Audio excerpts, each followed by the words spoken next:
શ્રી ગણેશાય નમઃ. મિત્રો, આપ જોઈ રહ્યા છો યુટ્યુબ આપણી ચેનલ આવો સત્સંગમાં આપ સૌનું સ્વાગત છે.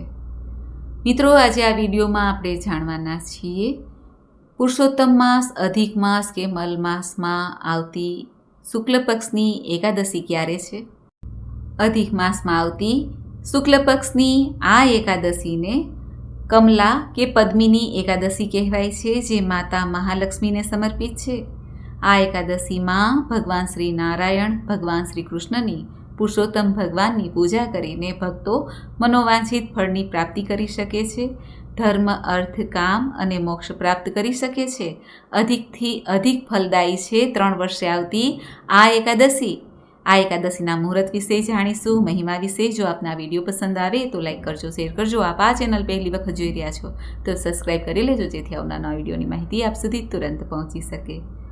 ધન્યવાદ. શ્રી કૃષ્ણાય વાસુદેવાય હરિયે પરમાત્મને પ્રણત ક્લેશ નાશાય ગોવિંદાય નમો નમઃ. બોલો જગદગુરુ ભગવાન શ્રી કૃષ્ણની જય. મિત્રો, એકાદશી એટલે 11મી તિથિ, જે ભગવાન નારાયણને સમર્પિત છે. આ એકાદશી મહિનામાં 2 વખત આવે છે, શુક્લ પક્ષ અને કૃષ્ણ પક્ષમાં. આમ વર્ષની કુલ 24 એકાદશી થાય છે. જ્યારે 3 વર્ષે પુરુષોત્તમ માસ આવે છે, કે જે અધિક માસ અત્યારે ચાલી રહ્યો છે, ત્યારે તે અધિક માસની 2 એકાદશી કુલ 26 એકાદશી થાય છે. આ 26 એકાદશીનું મહત્ત્વ અલગ અલગ છે, પરંતુ અધિક માસમાં આવતી આ એકાદશી મહત્ત્વપૂર્ણ છે, કારણ કે 3 વર્ષે આ એકાદશી આવે છે, ચાહે શુક્લ પક્ષની એકાદશી હોય કે કૃષ્ણ પક્ષની એકાદશી હોય. શુક્લ પક્ષની એકાદશીના દિવસે ભગવાન નારાયણનું પૂજા વિધિ કરીને આપણે પુરુષોત્તમની પૂજા વિધિ તો કરીએ છીએ, કાંઠા ગોરમાની પૂજા તો કરીએ છીએ, સાથે એકાદશીનું વ્રત પણ રખાય છે. અને એકાદશીના જે સ્વામી છે ભગવાન શ્રી નારાયણ, તેનું વિશેષ પૂજા થાય છે. જન્મ જન્માંતરના પાપોમાંથી મુક્તિ મળે છે. આ એકાદશીનું વ્રત એવું છે કે જે ભક્તો ભાવથી, પ્રેમથી ભગવાન નારાયણને પ્રિય એવી આ એકાદશીનું વ્રત કરે છે, તેની ઉપર પુરુષોત્તમ ભગવાનની સદૈવ કૃપા બની રહે છે. એવી આ એકાદશી છે. સૌ પ્રથમ જાણી લઈએ એકાદશીની તિથિ ક્યારે આરંભ થાય છે. અધિક માસ કે પુરુષોત્તમ માસમાં શુક્લ પક્ષની એકાદશીની તિથિ પ્રારંભ થાય છે 26 મે 2026 વહેલી સવારે લગભગ 5:10 જે આ તિથિ પૂર્ણ થાય છે 27 મે 2026 બુધવારના દિવસે વહેલી સવારે 6:20 આસપાસ.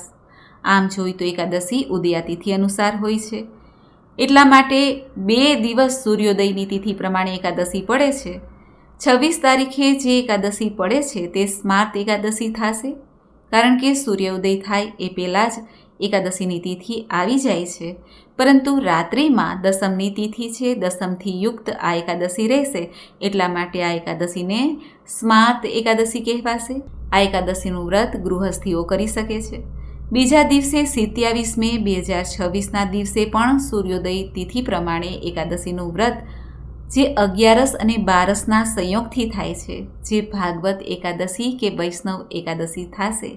માટે જે ભક્તોએ કંઠી ધારણ કરી છે, જે સંન્યાસી છે, સાધુ છે, ભક્તજનો છે, પાક્કા વૈષ્ણવ છે, તેઓ 27 તારીખે બુધવારના દિવસે એકાદશીનું વ્રત કરે. હવે જાણી લઈએ પારણા ક્યારે કરવાના છે. જે ભક્તો સ્માર્ત એકાદશી એટલે કે 26 મે 2026ના દિવસે એકાદશીનું વ્રત કરે છે, તેઓ 27 મે 2026ના દિવસે કે જે 12ની તિથિ આરંભ થઈ જાય એટલે હરિવાસરનો સમય આરંભ થઈ જાય છે, એટલા માટે 1:30 વાગ્યાની આસપાસ બપોરના સમયે પારણ કરે. જે ભક્તો 27 તારીખે એકાદશીનું વ્રત કરે છે, તેઓ 28 મે 2026 વહેલી સવારે લગભગ 5:25થી લઈને 8 વાગ્યા સુધીમાં પારણ કરી શકશે. ધાર્મિક માન્યતા અનુસાર આ અધિક માસમાં આવતી એકાદશીનું વ્રત પુણ્ય આપનાર છે, અને આ એકાદશી દુર્લભ પણ કહેવાય છે, કારણ કે આજે સ્નાન, દાન, જપનો મહિમા અધિકથી અધિક થઈ જાય છે. જો આખો પુરુષોત્તમ માસ આપણે દાન પુણ્ય ન કરી શકીએ તો ઉત્તમમાં ઉત્તમ તિથિનો ઉપયોગ પણ કરી શકાય છે, જેમ કે એકાદશી છે, અમાવસ્યા, પૂર્ણિમા અને વ્યતિપાત યોગ, વૈધૃતિ યોગ, તેમાં પણ દાન પુણ્ય કરીને અનેક ગણું પુણ્ય પ્રાપ્ત કરી શકાય છે. સાથે સાથે જે કંઈ આપણે પુણ્ય કરીએ, આપણે પિતૃઓનું સ્મરણ પણ કરીએ, દાન પુણ્ય કરીએ, તેના ફળ સ્વરૂપ અંતે મોક્ષ ફળ પ્રાપ્ત થાય છે. એવો મહિમા છે એકાદશીનો. પુરુષોત્તમ માસમાં આવતી આ એકાદશી છે એટલા માટે વ્રતોના રાજા સમાન જે વ્રત છે તે એકાદશીનું જ છે. અને એમાંય ખાસ કરીને પુરુષોત્તમ માસની એકાદશી તો વધુ પુણ્ય આપનારી છે. આપણા ઋષિમુનિઓએ પાપ પુણ્ય સ્વર્ગ નર્ક આદિનો વિચાર ધ્યાનમાં લઈને મનુષ્યને સારા માર્ગે ચાલવા માટે, સારા કર્મ કરવા માટે વ્રત જપ તપ ઉપવાસનું જે સૂચન આપેલું છે તેમાં એકાદશીનું મહાત્મય ઘણું છે. આજે જે ભક્તો વ્રત ઉપવાસ કરે તે પૂજન વિધિ વિશે પણ જાણી લઈએ. સવારે વહેલા ઉઠીને સ્નાનાદિથી પરવારીને શુદ્ધ વસ્ત્ર ધારણ કરવા, પ્રભુનું મનમાં હૃદયમાં સ્મરણ રાખવું કે જેથી સાંસારિક મેલ આપણા હૃદયમાં પેસે નહીં. સૂર્યનારાયણને અર્ધ્ય આપવું. સાક્ષાત ભગવાન સૂર્યનારાયણ દેવ જગતના પાલનહાર પિતા છે અને મુક્તિદાતા પણ છે, આપણા કર્મોના સાક્ષી છે. તેમના દર્શન કરવા ગાયત્રી મંત્રનો જપ કરી શકાય છે. આ ઉપરાંત ઘરના મંદિર પાસે આવીને ઘરના મંદિરમાં બિરાજમાન આપણા ઈષ્ટ દેવતાની સાથે ભગવાન નારાયણ છે, ભગવાન શ્રી કૃષ્ણ છે. પુરુષોત્તમ માસ છે એટલે પ્રભુનું વિશેષ પૂજન તો થતું જ હોય છે, પરંતુ એકાદશીની તિથિનું મહત્ત્વ પણ અલગ જ છે. આજે ભગવાનને જો મૂર્તિ હોય તો સ્નાન તો કરાવવું જ પડે છે, અને ચિત્રજી હોય તો સાદી સરળ રીતે સેવા પૂજા કરી શકાય છે. મૂર્તિ હોય તો ગંગાજળથી સ્નાન કરાવવું, યમુના જળ હોય તો ઉત્તમમાં ઉત્તમ છે. યમુનાજીની રાખ પણ વૈષ્ણવો વાપરે છે, તે પણ જળમાં ચપટી નાખીને સ્નાન કરાવી શકાય છે પ્રભુને. ત્યારબાદ પ્રભુને પંચામૃતથી સ્નાન કરાવાય છે. ફરી ચોખ્ખા જલથી સ્નાન કરાવાય છે. વસ્ત્ર પરિધાન કરાય છે, શૃંગાર કરાય છે. સુંદર લાલજીનું સ્વરૂપ હોય, સુંદર ભગવાન નારાયણનું લક્ષ્મીપતિનું સ્વરૂપ હોય તેની પૂજા કરાય છે. સાક્ષાત પ્રભુ બિરાજમાન છે આપણી સામે, એ રીતે ધ્યાનથી ચોક્કન્ના થઈને પૂજા કરવી જોઈએ. એવું નહીં માનું કે મૂર્તિ છે, પ્રભુનું ક્યાં ધ્યાન છે. પ્રભુનું બધે ધ્યાન હોય છે. જેવી આપણે પૂજા કરીશું એવું જ ફળ પ્રાપ્ત થશે. જો પૂજા કરતાં કરતાં આપણે ઘરમાં ધ્યાન આપ્યા કરશું તો એ પૂજા એવી હશે. અને જો ચોક્કસ મનથી પ્રભુને હૃદય કમળમાં બિરાજિત કરીને પ્રભુના શ્રી ચરણોમાં મન રાખીને જો પૂજા કરીશું તો તેનું ફળ પણ અનેક ગણું કહેવાય છે. આમ આપણા પૂજા પ્રમાણે ફળ મળે છે. ત્યારબાદ પ્રભુને વિવિધ નૈવેદ્ય ધરાવાય છે, તુલસીદલ પધરાવાય છે. આજે પ્રભુની પૂજા માટે તુલસીદલ તોડી શકાય છે, દોષ લાગતો નથી. આ ઉપરાંત પ્રભુને પુષ્પ ચડાવવા, પુષ્પોની માળા તૈયાર કરેલી હોય તો તે ચડાવવી. કાંઠા ગોરમાનું પૂજન તો આપણે કરીએ જ છીએ, જે કરતા હોય એ નિયમ પ્રમાણે કરવું. પરંતુ આજે વિશેષ પૂજા પ્રભુની થાય છે, પુરુષોત્તમ ભગવાનની થાય છે. ત્યારબાદ ભગવાનની સામે ધૂપ દીપ નૈવેદ્ય થઈ જાય, દક્ષિણા સમર્પિત થઈ જાય, પછી આરતી આવડે તો કરવી. વિષ્ણુ સહસ્ત્ર નામ પાઠ કરવા, સાંભળવા, ગીતાજીનો પાઠ કરવો સાંભળવો ઉત્તમ મનાય છે. ગજેન્દ્ર મોક્ષ અવશ્ય સાંભળવું જોઈએ.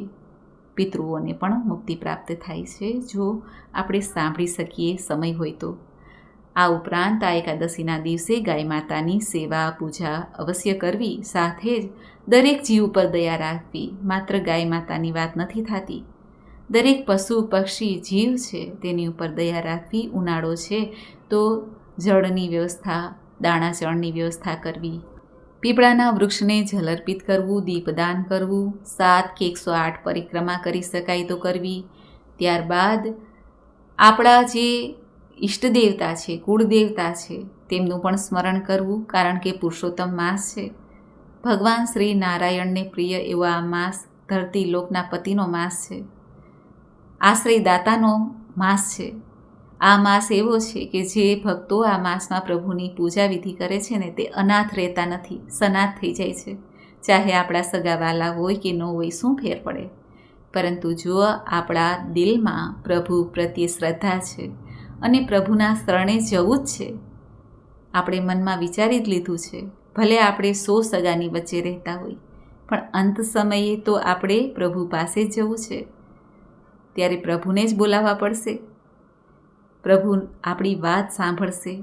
તે એ છે આત્માના ઉદ્ધારક, આત્મોદ્ધાર ભગવાન શ્રી કૃષ્ણ, ભગવાન પુરુષોત્તમ.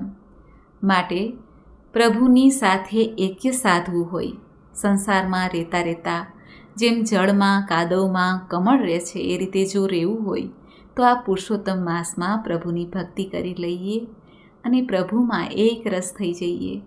પ્રભુ તો કૃપા કરવા માટે તૈયાર જ બેઠા છે.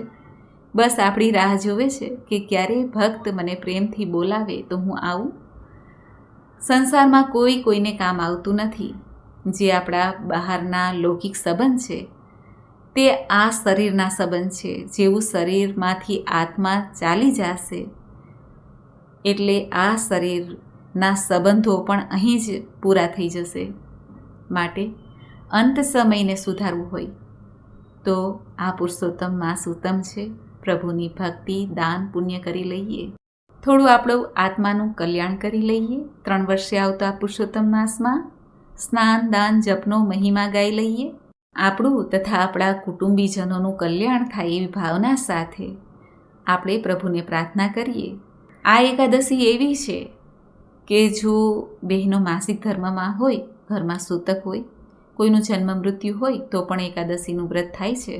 પૂજન થતું નથી. 5 દિવસે બહેનો પૂજન કરી શકે છે અને સૂતક પૂર્ણ થાય ત્યારબાદ પૂજા થાય છે, દાન પુણ્ય કરી શકાય છે. આ રીતે નિયમ લઈ શકાય છે. આ એકાદશીના દિવસે જરૂરિયાતમંદને દાન પુણ્ય કરવું. ઉનાળો છે તો જૂતા ચપ્પલ છત્રી દાન આપી શકાય છે. પિતૃ નિમિત્તે પણ દાન પુણ્ય કરી શકાય છે.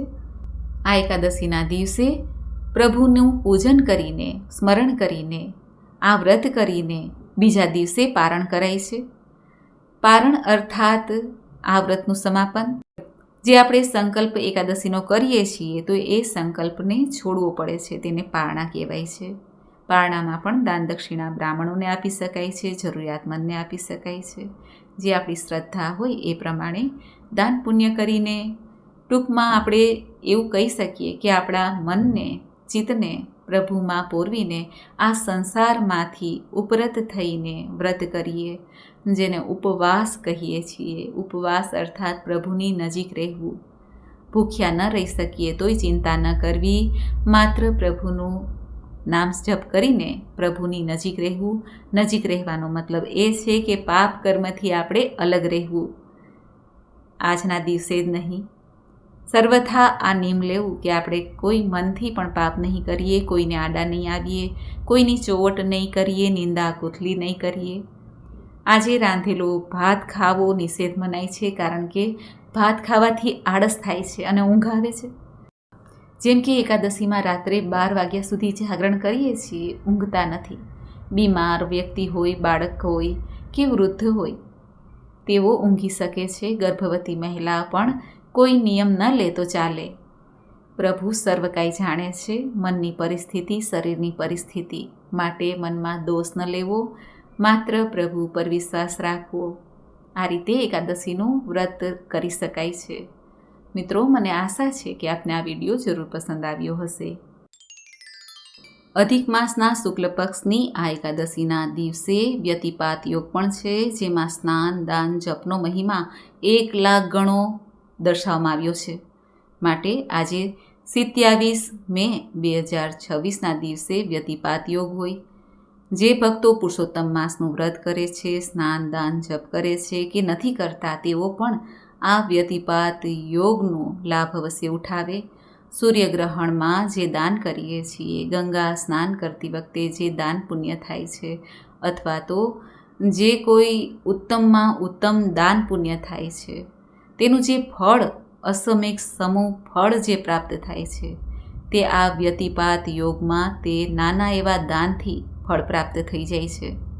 આજે 33 વાટનો દીવો પણ કરવો શુભ મનાય છે. ચાહે આ 33 વાટ જે લાંબી વાટ છે તેને એક સાથે ભેગી કરાય છે અને મોટો દીવો લઈને તેમાં સરસવનું તેલ છે, કોપરેલ તેલ છે, તલનું તેલ છે કે ઘી જો આપણને પોસાતું હોય તો ઘીનો દીવો કરીને આ 33 કોટી દેવતાને આ દીવો સમર્પિત થાય છે પુરુષોત્તમ માસમાં. કારણ કે 3 વર્ષે આવતો આ પુરુષોત્તમ માસ 33 કોટી દેવતાને પણ નમન કરાય છે, એમની સેવા પૂજા કરાય છે 33 દીવાથી. આ 33 કોટી દેવતા માટે સમર્પિત દીવો ક્યાં કરવો?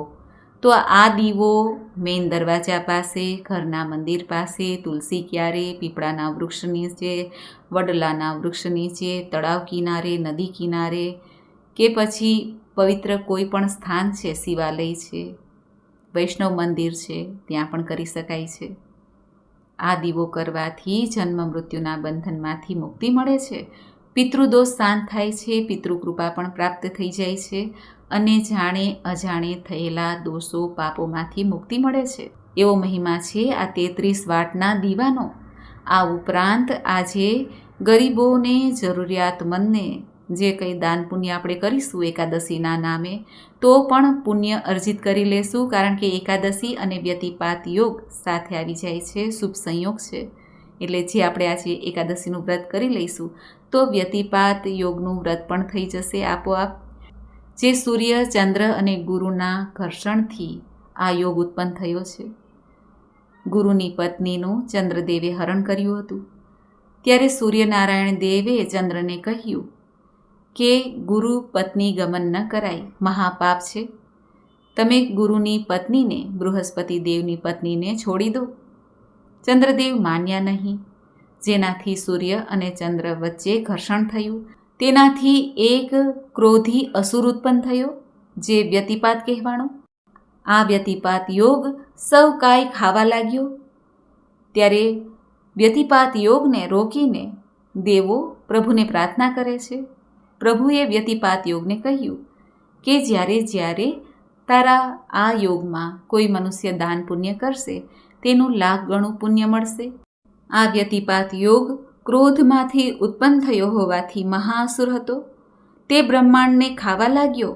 ત્યારે સર્વે દેવો ગભરાઈ ગયા અને વ્યતિપાતને રોકવા લાગ્યા. ત્યારે વ્યતિપાતે કહ્યું કે હું ઘણો ભૂખ્યો છું, હું અશાંત છું, મને કંઈક ખાવા આપો. ત્યારે સૂર્ય અને ચંદ્ર બોલ્યા કે હે વ્યતિપાત, તું અમારા રોષમાંથી ઉત્પન્ન થયો હોવાથી તારું નામ તો વ્યતિપાત છે. અમારું તને વરદાન છે કે આ યોગનો તું માલિક થાજે. તારી ઉત્પત્તિનો દિવસ વ્યતિપાત યોગના નામે ઓળખાશે. જે કોઈ વ્યક્તિ અહીં સ્નાન, દાન, પુણ્ય કાર્ય કરશે તેને તું અનંત ફળ પ્રદાન કરજે અને તારી ભૂખ અને અશાંતિ આમ દૂર થશે. માટે વ્યતિપાત યોગમાં સ્નાન, દાન, જપનો મહિમા 1 લાખ ગણો બતાવાય છે અને આમ વ્યતિપાતની ભૂખ પણ સંતોષાઈ જાય છે. એટલે તે મનુષ્યના જીવનમાં ક્રોધના રૂપમાં કે ઝઘડાના રૂપમાં આવતો નથી અને શાંતિ સ્થપાય છે. માટે આ વ્યતિપાત યોગના દિવસે ભગવાન નારાયણનું, ભગવાન મહાદેવનું પૂજન થાય છે. ક્રોધરૂપ વ્યતિપાત છે એટલે રુદ્ર સ્વરૂપ ભગવાન મહાદેવની પૂજા કરવી શુભ મનાય છે. આ ઉપરાંત બ્રાહ્મણોને દાન દક્ષિણા અપાય છે. 13 વ્યતિપાતનું પણ વ્રત થાય છે અને 14મા વ્યતિપાત યોગ આવે ત્યારે ઉજવણું થાય છે. કાંસાની વાટકીમાં તલ રાખીને કે માલપુઆ રાખીને તેને બીજી વાટકીથી અથવા ઢાંકણથી ઢાંકીને મૌલીથી બાંધીને પણ દાન કરાય છે. ગુપ્ત દાન કહેવાય છે. મિષ્ટાન નૈવેદ્ય આપીને. આમ આ વ્યતિપાત યોગનો પણ ઘણો મહિમા છે આજના દિવસે. આજે ભગવાન શ્રી હરિ પુરુષોત્તમને આપણે પ્રાર્થના કરીએ, જેમાં સ્નાન, દાન, જપનો મહિમા ઘણો છે. અનાથોના નાથ એવા ભગવાન શ્રી હરિનારાયણ, ભગવાન શ્રી કૃષ્ણ છે, જે સનાથ કરી દે છે, કોઈને એકલા રહેવા દેતા નથી. હંમેશા પ્રભુ આપણી સાથે રહે એ માટે પ્રાર્થના કરાઈ છે. દીનાનાથ ગોપીનાનાથ પ્રભુ ગુણવંતા છો ગિરધારી, ગજની વાહરે ચડ્યા સાંભળા કરી ગરુડ પરસવારી. પીળા પિતાંબર પહેર્યા પાતાળે, કાને કુંડળ ઝળકે છે, ગળે ગુંજની માળા વિરાજે, નથનું મોતી લટકે છે, માથે મનોહર મુકુટ ધર્યો, વળી કૌશિક હિરલો ઝળકે છે, હાથે સુદર્શન ચક્ર ધર્યું, વળી મોહન મુખડું મલકે છે. પાસે આવીને ઊભા લક્ષ્મીજી, પ્રભુ ક્યાં કરી તમે તૈયારી? ઓ ચિંતા ના થયા ધીરા, ચિત ચિંતા મુજને ભારી, કહે મુરારી સુણો ને નારી, સેવા મારી કરી સારી, કમળ પુષ્પ લઈ મુજને ચડાવ્યા, સેવક સંકટમાં ભારી. સાગર તીરે ઊભા સાંભળા, રુદન કરે હસતી નારી, સૂંઢ ગ્રહીને ગજને ઉગાર્યો, મગરને નાખ્યો મારી. અંત સમયની અરજી સુણી વહાલા, ગજની અરજી સ્વીકારી, ચક્ર લઈને મસ્તક છેદ્યા, દર્શન દીધા મોરારી. રામ કહેતા દામ ના બેસે, અક્ષર નામ લ્યો ઉચ્ચારી, પાપ નિવારણ છો પાતળિયા, ગંધર્વની ગતિ ન્યારી. અંત સમય પ્રભુ વહેલે આવજો, ક્ષીરસાગરના રહેવાસી, શેષનાગ પર શયન જ કીધા, અલબેલા છો અવિનાશી. તે જ સમયે ત્રિપુરારી મોરારી, તુલસી ચરણની હું દાસી, મારી કરણી સામું જરી ન જોશો, જાળવજો જમની ફાંસી. બોલો ભગવાન પુરુષોત્તમની જય. મિત્રો, મને સાંભળવા માટે ધન્યવાદ. આપ સૌને મારા જય શ્રી કૃષ્ણ.